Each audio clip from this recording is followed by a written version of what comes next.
চিকেনের পুরভরা staff tomato করার জন্য প্রথমেই আমরা একটু বেশি পরিমাণেই পেঁয়াজ কুচি করে ভেজে নিয়েছি।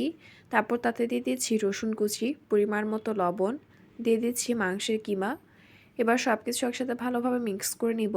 তারপর দিয়ে দিচ্ছি টমেটো কুচি, এরপর দিয়ে দিচ্ছি ভাজা জিরার গুঁড়া, তারপর দিয়ে দিচ্ছি সামান্য পরিমাণে মরিচ গুঁড়া, হলুদ গুঁড়া, জিরা গুঁড়া, ধনিয়া গুঁড়া। তারপর ধনিয়া পাতা দিয়ে মাংসটা ভালোভাবে হয়ে আসা পর্যন্ত ভালোভাবে ভেজে নিব। মাংসের পুরটা রেডি হয়ে গেলে তারপর নামিয়ে নিচ্ছি। তারপর আমরা টমেটো কেটে টমেটোর এক পাশ থেকে মাথাটা তুলে নিয়ে ভেতরের যে বিচিটা রয়েছে সেই বিচিটা পুরোটা বের করে নিব এবং মাঝখানে গর্ত করে তাতে চিকেনের পুরটুকু দিয়ে দিব এবং উপরের মাথার ঢাকনাটা লাগিয়ে দিয়ে তেলের মধ্যে ভেজে নিব এপিট ওপিট।